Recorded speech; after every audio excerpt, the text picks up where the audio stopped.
Namaskar, I am Manoj Kumar. Welcome to in the program Press Meet. In this program, we cover press conference, media interaction, and a speech of the chief guest at the program. So, without spending so much time, let's go to the event. देखिए, जो हमारे भारतवर्ष में कम से कम 1.5 लाख लोग हैं जो kidney की बीमारी से ग्रस्त होते हैं हर साल, और ये 1.5 लाख लोगों में जो कारण पाया जाता है 50% से 60% लोगों में कारण पाया जाता है शुगर का होना या बीपी का होना। उसमें से 40% लोग 40 से 45% लोग ऐसे हैं जिनमें शुगर ही एक कारण है। और हमारे जो भारतवर्ष में हमारे जो लोगों की धारणा है शुगर को लेके, कोई भी जब शुगर शुरू होती है तो कोई भी इसकी तरफ ध्यान नहीं देता। किसी को भी इसको कंट्रोल करने का कोई मज़ा नहीं आता। सब लोग उस टाइम पे इसको हवा में उड़ाते हैं, मजाक में उड़ा देते हैं कि शुगर हुई है कोई बात नहीं। डॉक्टर्स का तो मानना है कि ये तो दवाइयाँ देते रहेंगे, इतनी दवाइयाँ देंगे कोई फ़ायदा नहीं है।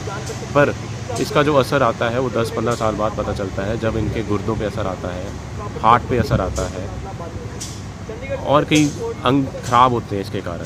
कई तो शुगर के मरीज ऐसे होते हैं जिनमें हम किडनी ट्रांसप्लांट भी नहीं कर पाते, ज़रूरत होने के बावजूद भी किडनी ट्रांसप्लांट नहीं कर पाते। उनके जो नसें होती हैं जिसमें हम किडनी को लगाना होता है वही ख़राब हो जाती है इतनी ज़्यादा कि हम उनमें ट्रांसप्लांट ही नहीं कर पाते। लोगों को अपना लाइफस्टाइल सुधारना पड़ेगा, अपनी डेली की जो लाइफ है उसमें एक्टिव रहना पड़ेगा। एक्सरसाइज करनी चाहिए लोगों को, एटलीस्ट दिन में आधा घंटा सुबह शाम एक्सरसाइज करनी चाहिए।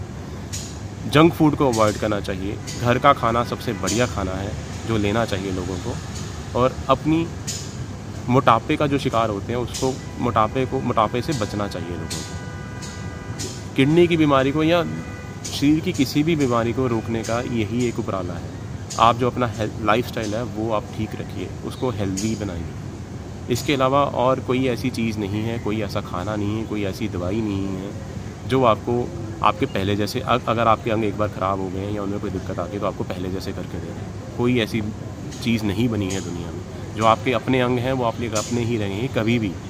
अगर हम आज ट्रांसप्लांट भी कर रहे हैं, ज़िंदगी लोगों की चेंज हो जाती है, पर उसके साथ दवाइयाँ तो खानी ही पड़ती हैं, ठीक है। और वही आपके अपने अंग हैं, अगर आप उनको ही संभाल के रखोगे तो ज़िंदगी भर दवाई खाने की ज़रूरत नहीं है। और सबसे ज़्यादा प्रॉब्लम हमारा आज का डाइट और लाइफस्टाइल डिजीज़ हैं, और ये जितने भी अंग ख़राब होने की वजह है मेजॉरिटी लाइफस्टाइल डिजीज़ के कारण ही हो रहे हैं ख़राब। हमारे इंडिया में डोनेशन इसलिए ज़्यादा इम्पॉर्टेंट है क्योंकि आने वाले टाइम में जिस हिसाब से शुगर की बीमारी बढ़ रही है या बीपी की बीमारी बढ़ रही है, तो इंडिया को तो पहले ही विश्व ने diabetes capital of the world बोलना शुरू कर दिया है।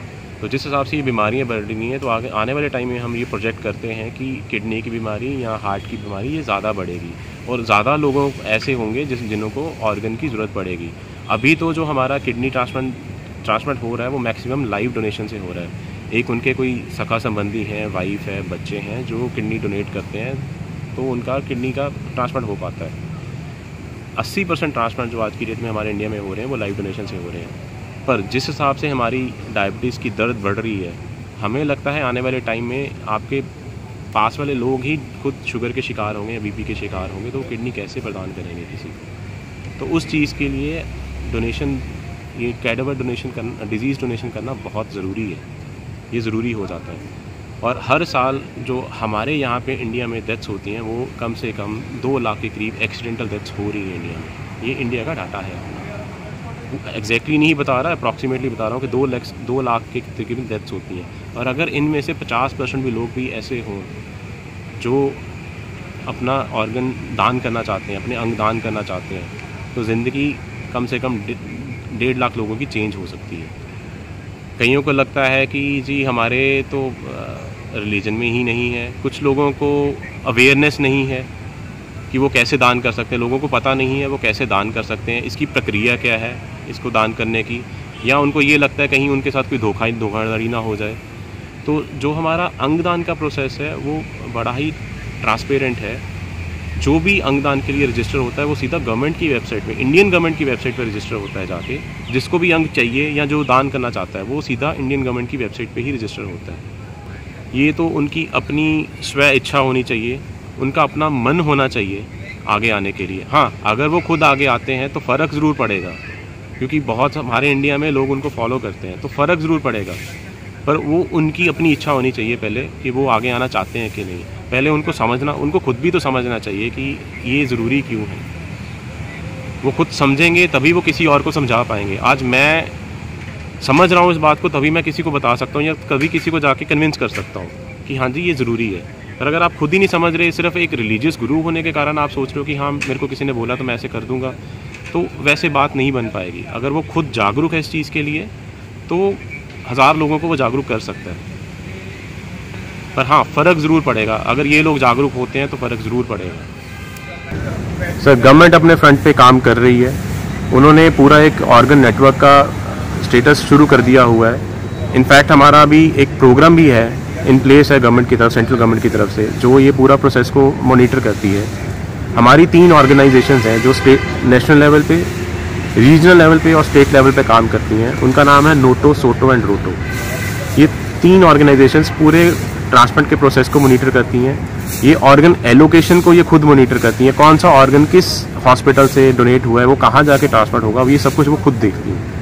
इनकी गाइडलाइंस पे ही ऑर्गन सारे ट्रांसप्लांट होते हैं। ऑर्गन सारे अन्य अस्पतालों को दान किए जाते हैं। यहाँ तक कि आज की डेट में गवर्नमेंट ने ये प्लान किया हुआ है कि हर जगह पे ऑर्गन रिट्रीवल सेंटर्स खोले जाएंगे। जहाँ पे ट्रांसप्लांट को करने की क्षमता नहीं है, वहाँ पे ऑर्गन रिट्रीवल सेंटर खोले जाएंगे। आज की डेट में हमारे हर ज़िले में या हर बड़े अस्पताल में ये प्रक्रिया है कि जहाँ पे हम ऑर्गन को रिट्रीव कर सकते हैं, ऑर्गन्स को निकाल सकते हैं बॉडी से। तो गवर्नमेंट इसमें आगे आ रही है, वो इसको प्रमोट भी कर रही है। हमारे प्रधानमंत्री नरेंद्र मोदी जी ने भी अपने 100वें मन की बात में इसका जिक्र किया हुआ है। प्राइवेट सेक्टर देखिए, प्राइवेट सेक्टर धीरे धीरे आगे आ रहा है। हम फोर्टिस मोहाली में आगे आए हैं। इससे पहले एल्केमिस्ट हॉस्पिटल पंचकुला वो भी एक डोनेशन कर चुका है। तो प्राइवेट सेक्टर भी धीरे धीरे आगे आएगा, पर पहले जागरूकता आएगी तभी सब कुछ होगा, सब कुछ हाथों हाथ चलेगा।